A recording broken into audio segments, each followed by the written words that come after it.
De comenzar con el primer panel de Economía Argentina, así que lo vamos a invitar a subir a Ricardo Arriazu, titular del estudio Arriazu y Asociados. Mientras tanto, les recordamos a todos ustedes que pueden hacer uso de la conexión Wi-Fi, nombre, fundación, password Mediterránea, para aquellos que quieran seguir de cerca a través de las redes sociales, a través de posteos, todo lo que acontece en este 38º aniversario de Fundación Mediterránea. Les pedimos, por favor, aquellas personas que vayan a permanecer, que lo hagan de inmediato en sus lugares.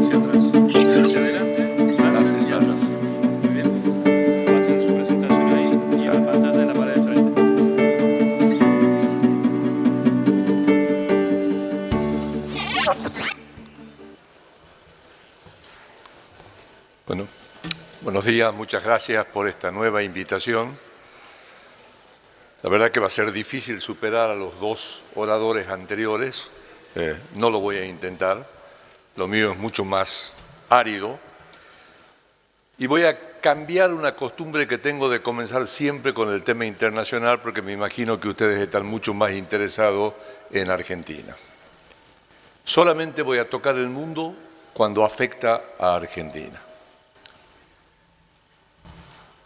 El primer tema fundamental es Argentina creció entre 2003 y 2012 a un promedio de 5,9%. No son tasas chinas, pero de todas maneras son tasas elevadas. Todo está explicado por la mejora en los términos de intercambio. Estos son los términos de intercambio de Argentina. Ustedes ya lo vieron en el pasado, los tres ciclos recientes, 46, 48, 72, 74 y ahora, que eso es lo que me llevó a decir que no hay duda que Dios es peronista, digamos, siempre implica gran parte de la política argentina. El último gran incremento y ahora comenzaron a ver que comenzó a bajar. Este es el valor de la cosecha en Argentina en valores nominales. Es volumen de producción por precios internacionales. Y este es el volumen. Y la diferencia entre los dos es lo que se llama el viento de cola, o los beneficios del comercio, o cuánto hemos ganado por los términos de intercambio, que son casi 200.000 millones de dólares. Ahora está cayendo. Y para el año que viene esperamos una caída de 4.000 millones de dólares en el valor de la cosecha, que se va a agregar a 6.000 millones de dólares de caída del valor de la cosecha de este año y a 2.000 millones de dólares de caída del valor de la cosecha el año anterior. Para el año que viene es consecuencia que ya sabemos cuánto es la siembra de trigo, ya sabemos cuánto se espera sembrar de maíz y si tenemos suerte lo vamos a sustituir con soja. Con lo cual vamos a tener entre 8 a 10 millones menos de toneladas, está bien, está influenciado porque maíz tiene más rendimiento que soja, y tenemos una caída nuevamente del precio promedio de la soja. Lo que esto dice es que si el año que viene la variable movimientos de capitales no compensa la baja del valor de la cosecha, el año que viene tendremos un año recesivo en la Argentina. No estoy pronosticando que va a pasar esto. Lo que estoy diciendo, cuáles son los prerequisitos. Esta es la tasa de variación del valor de la cosecha anual y esta es la tasa de variación del PBI.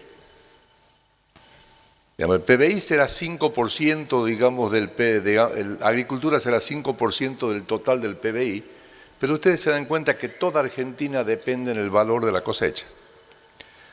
Voy a hacer una caricatura de cómo funciona para que ustedes se den cuenta. Y esto es lo mismo para todos los países emergentes que dependen en materias primas.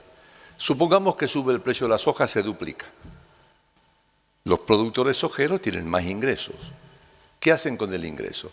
Primero pagan deuda, después arreglan el campo, después se compra la maquinaria agrícola, se compran la camioneta, se compran departamentos y ahorran en dólares. Al aumentar la demanda de maquinaria agrícola, de automóviles y de construcción, aumenta la demanda de hierro y de cemento y el empleo. y por lo tanto aumenta actividad económica. Simultáneamente el gobierno recauda sobre las exportaciones, sobre la mayor actividad económica, y como viene de un proceso de prudencia pasa a tener superávit fiscal. Y como me pagan el doble por lo que yo exporto, automáticamente tengo superávit en cuenta corriente. Entonces, ¿qué hacen los mercados mundiales? Mira estos países cómo crecen, tienen superávit en cuenta corriente y superávit fiscal. Tapa del Economist, mapa de Brasil con un cohete yendo para arriba. ¿Qué hacen los mercados mundiales? Vamos a invertir en estos países.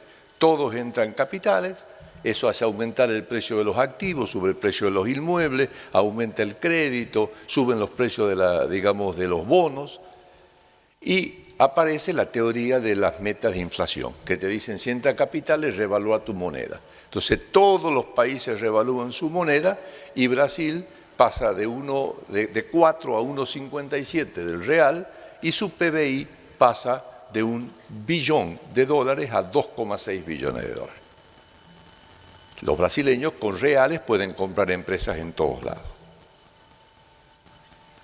El gobierno dice, pero espera, yo ahora tengo superávit fiscal, por fin puedo cumplir mi función social. Entonces comienza a gastar, lamentablemente en consumo. Y de golpe se caen los precios internacionales. El sojero ya no tiene plata, ya no compra inmuebles, ya no compra camionetas, ya no compra autos. Automáticamente, como aumentó el gasto, se fue a déficit fiscal. Como bajó el valor de lo que exporta, va en déficit en cuenta corriente. ¿Qué hacen los mercados internacionales? Mira, estos países dejaron, de crecer, tienen déficit fiscal y déficit en cuenta corriente. Salgamos todo corriendo de acá. Caen los precios de los activos y por metas de inflación todos los países devalúan. Chile de 480 a 700, Colombia de 1.600 a 3.000, Brasil de 230 a 390, y en todos los países comienza a caer la actividad. Y los gobiernos, que de golpe habían incorporado clases pobres, al que andaba en bicicleta, se compró la moto y ahora aspira a comprar el auto, le tienen que decir, ¿sabe qué? No tengo plata para pagar la moto. Eso es lo que ustedes están viendo en toda América Latina, y explica claramente todos los ciclos que hemos tenido. Esta es la balanza comercial, en términos corrientes. De 17.000 estamos en 4.200, vamos a terminar en 3.000. Y esta es la balanza energética, que como cayó el precio del petróleo, se está mejorando. La diferencia entre los dos son básicamente las exportaciones agrícolas, cuyo valor está cayendo en forma acelerada. El campo sigue siendo la principal fuente de divisa y el sector energético pasó a ser de exportador e importador neto. Acá tienen ustedes las exportaciones por tipo de producto en América Latina, los que puedan verlo, yo no lo puedo ver, y abajo el saldo. Y van a notar que América Latina exporta materias primas y lo que importa es manufactura. Y lo que van a ver es que Argentina exportaba 43.000 millones de dólares de alimentos, casi no exporta casi no exporta minería, es importador neto de energía y es importador neto de manufactura. Como me está cayendo el valor de lo que yo exporto, ya no tengo dólares. El resultado es que comienzo a poner restricciones, a las importaciones y no tengo insumos y tengo todo el problema que ustedes están viendo en materia de problemas para conseguir divisas. La baja de los precios internacionales era completamente esperable. Si ustedes me escucharon en el pasado, habrán visto que yo siempre dije, no es China, es una burbuja causada por el dólar y por el uso en bioenergía. Y hay pocas posibilidades de suba. Miren, este es el precio de los granos, esto es el precio de los aceites, este es el precio del petróleo, del cobre y los minerales de hierro. Cuando todo se mueve en la misma dirección, claramente hay un factor exógeno común, además de lo que pasa en cada mercado. Y ese factor es, miren el precio del petróleo en dólares corrientes y miren el precio del petróleo en dólares constantes, desde 1861. Tienen el primer pico, que fue con la creación de la OPEP, y luego tienen el pico actual y la caída actual. Este es el precio del gas en Estados Unidos y el precio del petróleo a igual contenido energético. Lo que eso implica que se han desacoplado. ¿Por qué? Porque el gas tiene un costo de transporte muy alto y si yo produjo gas y no tengo demanda, digamos, lo que tengo que hacer es directamente ventearlo o venderlo muy barato. A la larga se vuelven a igualar, pero para que se iguale tengo que generar y cambiar la matriz energética en la demanda. Pero esta es la clave. Este es el tipo de cambio multilateral del dólar. No es el tipo de cambio que se cotiza en Wall Street, que es con 8 monedas, que es el famoso DXY. Este es el que publica Estados Unidos, la Reserva Federal, ponderado por el comercio de cada uno de los países. Yo quisiera que vean dos picos en el medio, 79-82, 96-2001. Año 82, 40 países entraron juntos en cesación de pago, todo echándole la culpa a su propia política interna, en la Argentina echándole la culpa a la tablita. Año 76, 81 comienza con la crisis mexicana, la crisis asiática, la crisis rusa, la crisis brasileña, la crisis argentina, la crisis uruguaya. Ustedes se dan cuenta que eso no es casualidad. Los precios internacionales suben cuando el dólar se debilita y los precios internacionales bajan cuando el dólar se fortalece. Y en este momento el dólar se está fortaleciendo. La pregunta que tenemos que hacernos es, ¿va a llegar a los niveles que llegó a fines de la década del 70? La respuesta es no. En aquel momento la tasa de interés estaba en el 20%, hoy difícilmente supere el 3,5% luego de todo el ajuste. Pero de todas maneras, si miran la parte final, van a ver cómo está subiendo y eso es exactamente la razón por la cual están bajando los precios de las materias primas. Ahora, si ustedes se dan cuenta, las dos peores crisis de la historia en la Argentina ocurrieron en esos momentos de pico. Por la caricatura que le conté hace rato, en los momentos de suba de precio, yo me siento rico y cometo errores. Generalmente me gastaba todo y pedía prestado. Cuando bajaban los precios no tenía cómo pagar y por lo tanto tenía crisis de la deuda, crisis financiera, crisis de balanza de pagos. En esta oportunidad, además que no vamos a volver a los niveles históricos, pasaron dos cosas. Algunos países como Chile ahorraron parte con un fondo anticíclico. Otros países como Brasil y México lo que hicieron es acumularon reservas y cambiaron la denominación, la moneda de su deuda. Otros países como nosotros nos gastamos todos. No nos endeudamos hasta hace 2 años. No sabemos si porque no quisimos o no nos quisieron prestar. No importa, no nos endeudamos. Y hay 1 o 2 países, básicamente Venezuela y Ecuador, digamos, que se gastaron todo, pidieron prestado, digamos, y están en el medio de la crisis. ¿Qué significa eso? La caída de actividad económica es inevitable. La caída del salario real es inevitable. Pero esta vez posiblemente no vamos a tener crisis financieras o crisis de balanzas de pago, digamos. Por lo tanto, no vamos a tener crisis del tamaño que tuvimos en el pasado. Cuando yo le digo va a caer 4.000 millones el valor de la cosecha, 12.000 millones de dólares en 3 años, es muy fuerte, pero de todas maneras, digamos, eso es el estancamiento que tenemos y el desafío que tenemos. Ahora, yo vengo diciendo, esto es lo que explica, vamos a tratar de verlo. Esta es la tasa de variación anual de los precios de los productos no energéticos. Y esta es la tasa de variación anual de los stocks. Esto es típico de cada mercado. Si tengo un exceso de producción, caen los precios, y si tengo, digamos, falta de producción, suben los precios. Por eso es imagen de espejo. Eso no hay duda. Ahora, miren esto. Lo mismo, pero contra el tipo de cambio. Y abajo van a ver unos numeritos que dicen por cada 1% de apreciación del dólar a nivel mundial caen 1% los precios de las materias primas. Y por cada 1% de suba de los stocks frente a un nivel, suben 0,26%.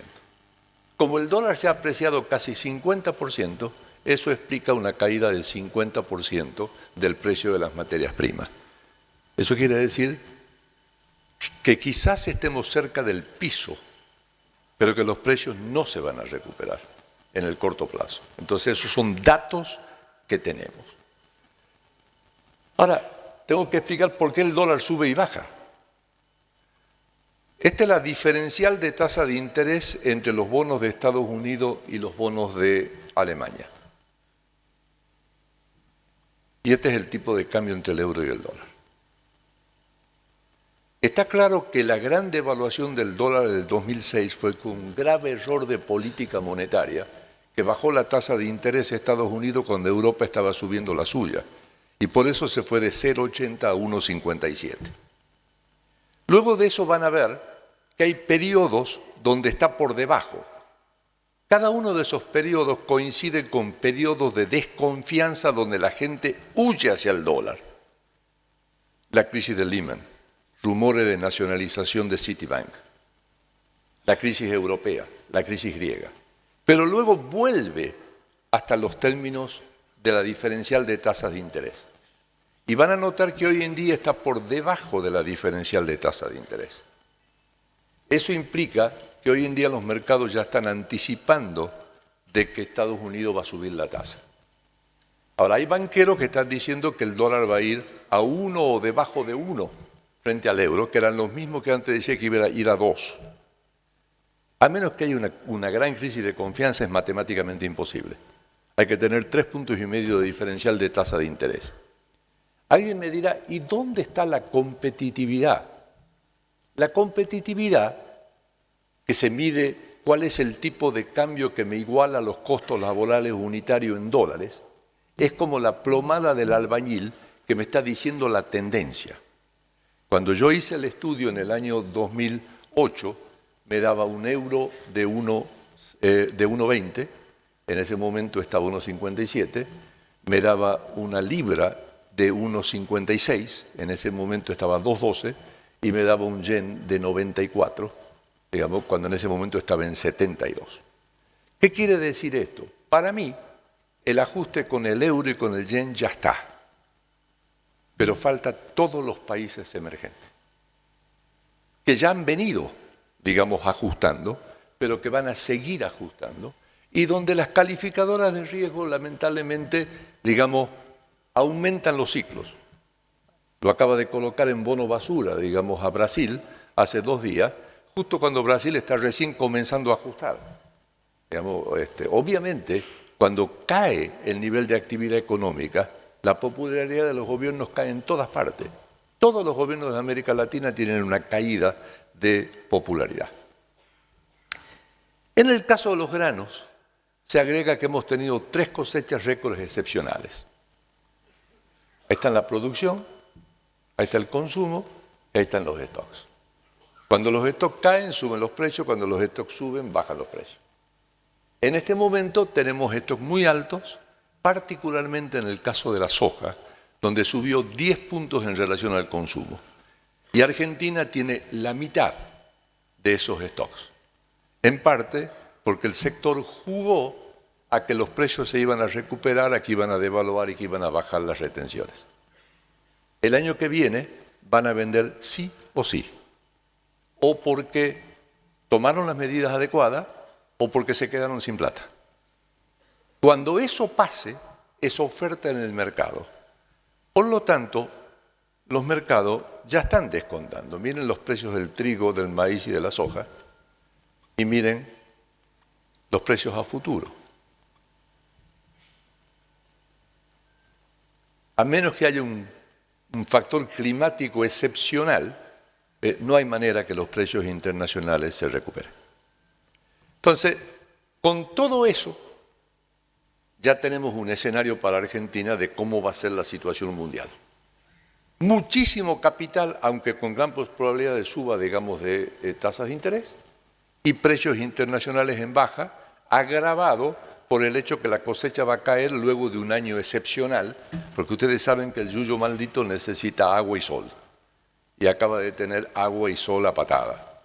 Digamos, no hay caso de 2 años consecutivos de rendimientos excepcionales como lo que acabamos de tener este año. En enero del 2014 hubo un cambio de política en la Argentina. Y este año todo fue basado en las elecciones. Fue un año electoral. Esta es la tasa de devaluación mensual en la Argentina. Y esta es la tasa de interés. Ustedes van a notar un periodo justo antes del salto donde la devaluación es más alta que la tasa de interés. Eso fue un desastre. Porque el exportador automáticamente demora las exportaciones, el importador la paga por anticipado, el que va a viajar compra los pasajes. Eso dice, no se puede cambiar el tipo de cambio real de a poco. Si yo quiero cambiar el tipo de cambio real, lo tengo que cambiar de golpe. Y la segunda cosa que dice es, el argentino piensa en dólares. La unidad de cuenta es el dólar. Por lo tanto, la tasa puede ser positiva o negativa en términos reales, pero tiene que ser positiva en términos de dólares, si no el argentino decide ahorrar en dólares.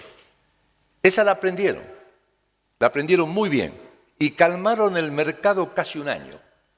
Y luego decidieron, pero este es un año electoral, no vamos a devaluar. La tasa de devaluación de este año, agosto contra agosto, 12,1% interanual. ¿Por qué? Porque la devaluación es la contrapartida del salario real y aumenta la inflación. Y en un año electoral lo único que no voy a hacer es justamente, digamos, bajar el salario real y aumentar la inflación. ¿Cuál fue el orden de las variables? Aumento de salario 32%, inflación va a terminar en 25%, tipo de cambio en 12%. Salario real subió 7% en el sector formal. Los sectores que venden a consumo masivo están vendiendo bien. Obviamente son votos. Y si le agrego que no subir tarifa, esos son votos. Entonces, todo fue hecho en términos electorales. ¿Cuánto subió el costo laboral en dólares? 20%. Pérdida de competitividad. ¿Importa? No. El campo que sembró me por Contreras, a la gran industria que ponga lo que ganó antes, a la pequeña industria la protejo. O sea, todo electoral y no va a cambiar hasta el momento de las elecciones. Miren la tasa oficial, el blue y la brecha. Habían logrado bajar la brecha. ¿Cómo? Vendiendo dólar ahorro, que en el fondo baja la demanda y sube la oferta a través del famoso puré, sacando con Levax todos los pesos que estaban sueltos en el mercado y con, digamos, acciones judiciales o policiales contra los intermediarios. Ahora comenzó a subir. Subió primero con el nombramiento de Zanini, polarización, pero sobre todo el día que quisieron declarar ilegal el contado con liquidación, donde ese día aumentó un peso. Y una vez que yo cambio la tendencia, abro la caja de Pandora y comienzo la bola de nieve. Y en eso estamos en este momento con todas las distorsiones que eso genera. Estas son las reservas. Ustedes notarán el gran aumento final. Obviamente el que hizo esto fue la Academia de Bellas Artes.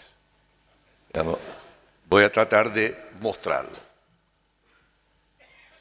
Estas son las reservas a fines de julio. Cerca de 34.000 millones. Lo primero que quiero que noten es no hay un bono argentino en las reservas. Los bonos argentinos están en el balance del Banco Central en otra cuenta. Entonces, todo el tema de esto que son bonos, mentira. Ahora, vamos por cuidado. Oro, 2.200 millones. Eso es oro valuado, oro no en moneda, sino, digamos, en barra, que está en Fort Knox. Eso es reserva. Divisas, que son billetes y moneda y cuentas corrientes, 14.000 millones, pero van a notar, pero esto es a fines de agosto, 11.000 millones de yuanes. Lo que hicimos es un swap. China tiene 24 swaps. China lo último que hizo no es devaluar la moneda por razones competitivas. Lo que quiere hacer es convertir a su moneda en una moneda de reserva y el mundo le exige que tenga más flexibilidad. Quiere entrar al derecho especial de giro y aprovechó un momento para hacerlo. Un swap significa que nosotros le damos pesos a ellos, que están depositados en el Banco Central, y ellos nos dan yuanes, que están depositados en Hong Kong, porque hay dos mercados de yuanes, un onshore y un offshore. 11.000 millones. Y luego tengo 3.000 millones de disponibilidades verdaderas. Y tengo 17.000 millones de colocaciones, que son plazos fijos, 1.000 millones de bonos extranjeros y unos 3.000 millones de derechos especiales de giro. ¿Qué es lo que hay que sacar? Los 11.000 y los 3.000. ¿Ok? Ahora, si ustedes lo comparan, perdón, no está lamentablemente acá.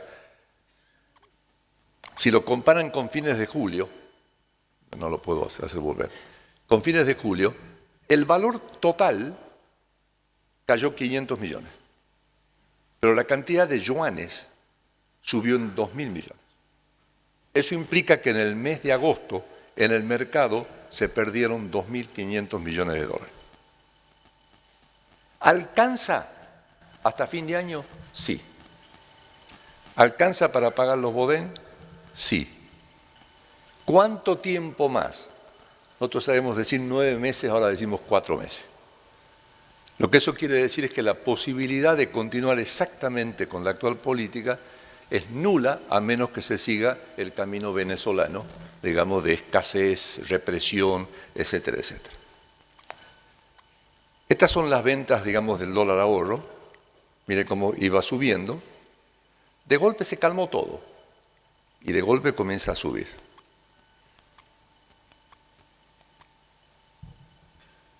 ¿Okay? Ahora, de acá hasta fin de año, todo el mundo está comenzando a apostar en lo que viene. En consecuencia, como la mayoría dice va a haber una devaluación, estas compras van a aumentar. Si yo no vendo, va a subir el paralelo. Si no, tengo que vender. Pero para vender tengo que cambiar las actuales restricciones, porque si no, no puedo o tengo que sacar toda la plata que esté suelta en el mercado. Otra cosa que hicieron es bajaron la inflación. Esto es índice privado. Vamos a terminar en 25%. ¿Cómo puede ser que bajó de 40 a 25? Y muy sencillo. No devalué, no subí los precios de las tarifas, cayeron los precios internacionales. Digamos, lo único, digamos, que hace subir la inflación en realidad es aumento de margen por protección y aumento de salario. Era obvio que iba a caer. Como tocó el pico en octubre del año pasado y está cayendo. Esta es la variación del empleo total interanual. Este es el sector público y el sector privado. El sector privado está completamente estancado y lo que están haciendo es reemplazando todo por empleo público. Están transformando un problema de desempleo en un problema fiscal. ¿Okay? Pero políticamente me está dando los votos. Porque a la gente lo que le interesa es si tiene un empleo, no le interesa si voy a poder pagarlo dentro de un año. Todo está pensado en términos electorales. Entonces ahora yo tengo que pensar el futuro. Este es el mapa electoral. En realidad, como digamos, es más difícil predecir quién va a ganar que predecir cuál va a ser la futura política económica. Porque las restricciones son tales que gane el que gane, digamos, la dirección de cambio va a ser la misma. Acá no me atrevo a decir quién va a ganar. Está claro que Scioli está muy cerca de ganar en primera vuelta, pero hay muchas incertidumbres en el medio, así que no me atrevo. Estas son las cosas que hay que ajustar. Desequilibrio fiscal agravado por los subsidios. El año pasado 5 puntos del producto, este año vamos a terminar con 8 puntos del producto. Nivel insostenible del gasto público, casi se duplicó en términos reales. Cuenta corriente que estaba en equilibrio, ahora está en desequilibrio, aunque cuando hay controles de cambio, la gente para comprar dólares miente. Esto ustedes van a escuchar a los candidatos decir, no hay que hacer un ajuste macroeconómico. Es cierto financieramente. Lo que pasa es que nos hemos comido el stock de capital. Por lo tanto, digamos, el tipo de ajuste que hay que hacer no es un ajuste de baja de gasto. Ahora, si yo tengo casi equilibrio en cuenta corriente, tengo 8 puntos del producto de déficit fiscal que ajustado por inflación me dará 4,5, eso implica que el sector privado está sacando 4,5 puntos de capitales. ¿Qué necesita Argentina? Bajar el gasto del que está gastando de más y aumentar el gasto del que está gastando de menos y que ese gasto sea en inversión. Y para eso tengo que dar los incentivos para que la gente diga el lugar donde me conviene estar es en Argentina y no en el extranjero. Eso es lo que se necesita. Pérdida de competitividad, costo laboral unitario a nivel récord absoluto, impuesto a nivel récord absoluto. Esa es la razón por la cual ustedes tienen todas las protestas, las paras. Tomen el caso de la industria automotriz. Brasil devaluando baja el costo laboral unitario. Al caer la demanda agregada, cae la venta de automóviles en Brasil y nosotros estamos subiendo nuestro costo laboral unitario. ¿Cómo vamos a hacer para exportar a Brasil? Aún con los subsidios implícitos que hay. Imposible. Tenemos un déficit de energía a pesar de tener enormes, recursos. Tenemos distorsiones por los controles de precios. Tenemos distorsiones por la inflación elevada. Acá hay un caso que realmente, hablando con un cliente, me sorprendió cómo hay toda una generación que se olvidó de lo que es la distorsión contable de la inflación. Supongan por un instante que hay 0 de inflación, 7 de tasa de interés nominal, 7 real. Y que yo tengo una deuda de 100 y pago 7 de intereses. Y de golpe paso a 30 de inflación y supongamos que todos los precios suben 30%, de tal manera que no hay cambio en la parte real, pero la tasa de interés tiene que subir al 37%, con lo cual se multiplica 500%, porque lo que hace la inflación sobre el sector financiero es que me obliga a pagar la deuda en términos reales, anticipadamente, y la gente toma ese interés como si fuera una pérdida. Lo que es peor, las empresas que presentan balance en dólares toman el valor nominal de los intereses que paga y lo dividen por el tipo de cambio y dicen, este es mi pago de intereses. Es notable, cómo se perdió la noción y cómo están distorsionados todos los balances en la Argentina. Y luego las distorsiones generadas por el cepo y por las restricciones al comercio. Las restricciones al comercio es lo que yo llamo el permiso para cazar en el zoológico. Es decir, hay una cantidad de empresas que le han cerrado la economía, entonces tienen un mercado cautivo y hacen lo que quieren. Recuerden, la Organización Mundial del Comercio dijo las DIJAI son ilegales. En noviembre hay que eliminarlas. Entonces todo el mundo dice, no, pero Argentina, no le hace caso a nadie. Sí, pero si el próximo gobierno lo que quiere hacer es conseguir capitales para evitar la recesión, va a tener que cambiar muchas formas de comportamiento, entre ellos el tema de las DIJAI. Entonces, nada más que para que ustedes vean, este es el costo laboral unitario en la Argentina, en dólares, ajustado por inflación. Año 82, gobierno radical, sindicatos peronistas, empleo bajo. Para conseguirla, 13 paros generales, 2 hiperinflación. Porque es más fácil decirlo que hacerlo. Entramos en el devaluación precio-salario, devaluación precio-salario. Año 2002, gobierno peronista, sindicatos peronistas, 26% de desempleo, se hizo y no pasó nada. Ahora tenemos que preguntarnos cómo va a ser, porque claramente va a caer. La pregunta es si va a caer ordenada o desordenadamente. Esta es la participación de las ganancias en el PBI, la participación de la remuneración en el PBI, y esto es lo que se llaman los mixtos, o sea, kioscos y taxistas. El místico 50% está pasado hace ya un montón de tiempo. Bueno, esta es la historia argentina. Devaluamos, cambia la distribución del ingreso, eso me da actividad económica, luego comienza a aumentar el empleo y luego comienza a dar aumentos de salario por encima de la productividad.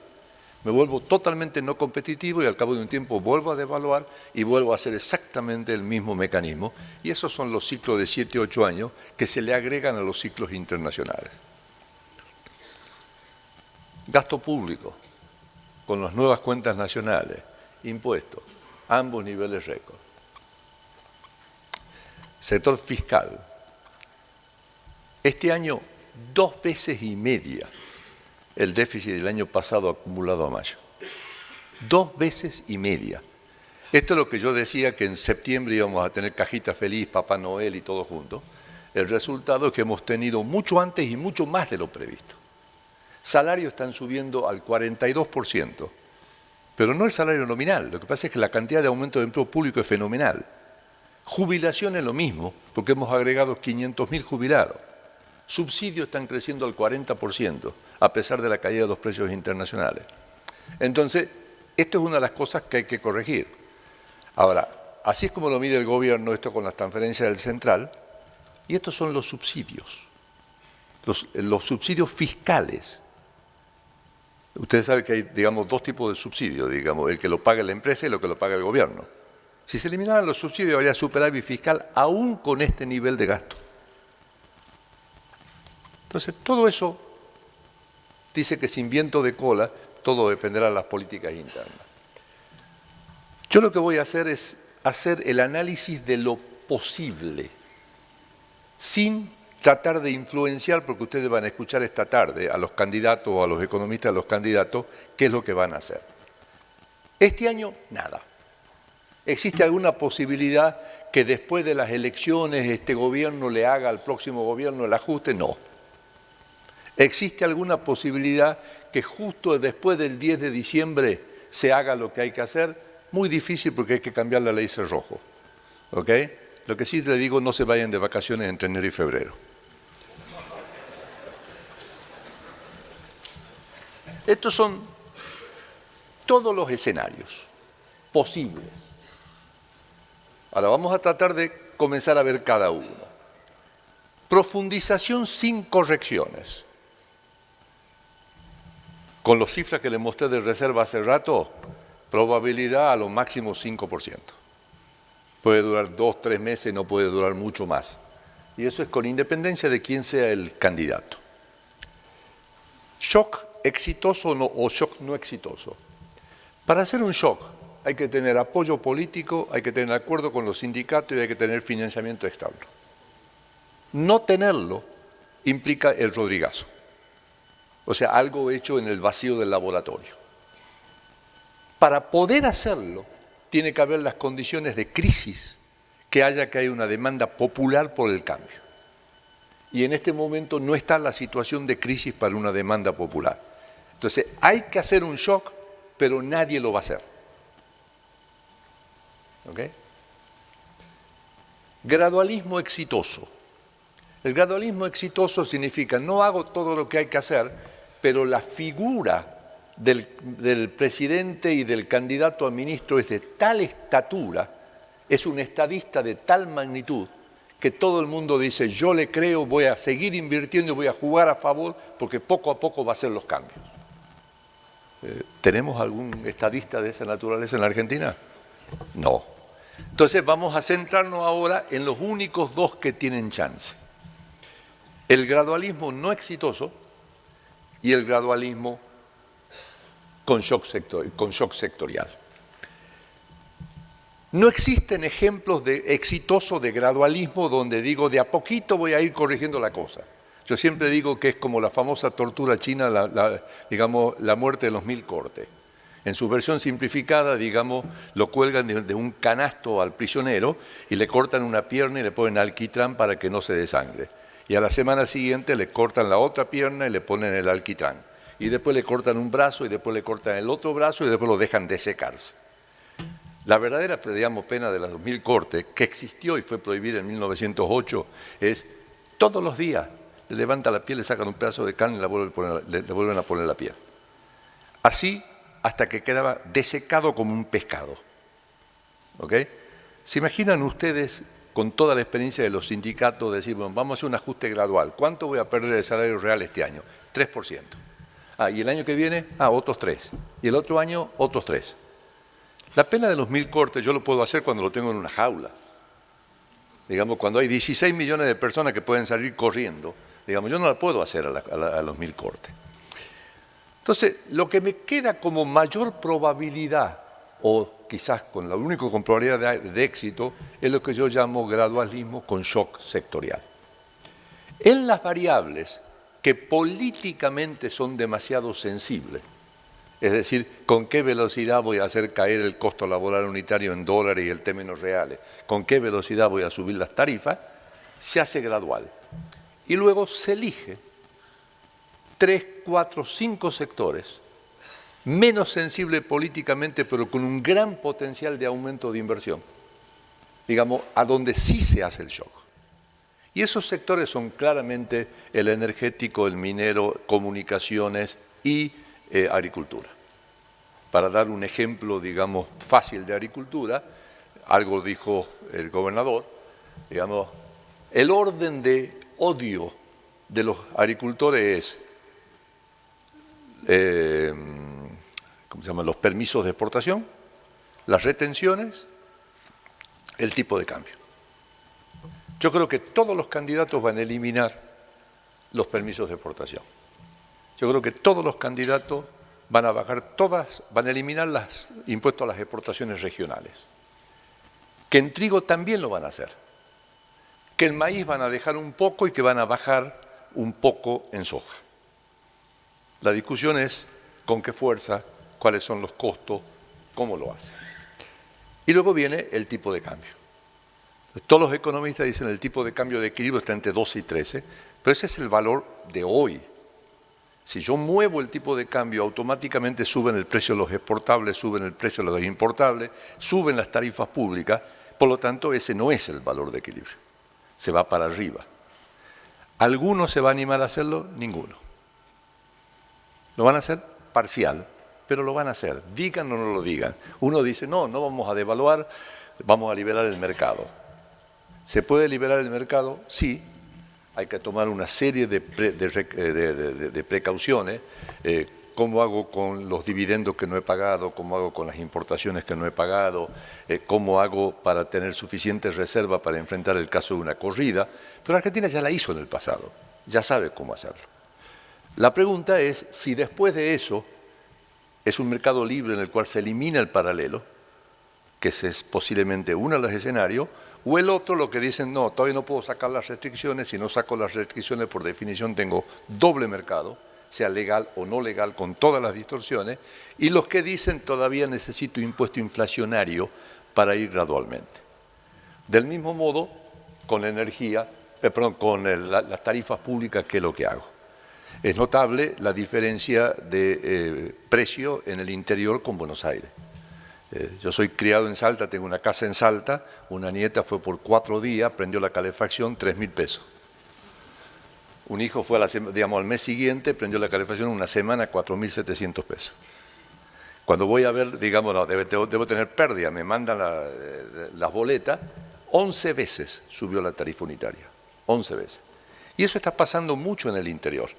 Lo que no pasa es en Buenos Aires y no pasa en el Gran Buenos Aires, y que claramente va a pasar. Y el segundo momento, este es un momento ideal en la parte de combustible, porque Argentina disoció el precio interno del internacional. Cuando estaba a 100 le pagábamos 42 a los productores, y ahora que está a 40 le pagamos 77. ¿Ok? Con lo cual hay mucha oportunidad, y el sector energético es uno de los que puede dar más ingresos de capitales y hacer que el año que viene sea expansivo en lugar de ser recesivo.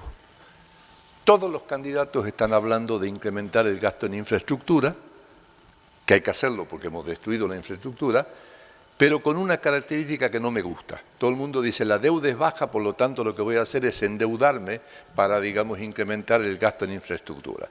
Eso es volver a lo que siempre hicimos. Resumen, hemos tenido una oportunidad magnífica, extraordinaria, que no la hemos aprovechado.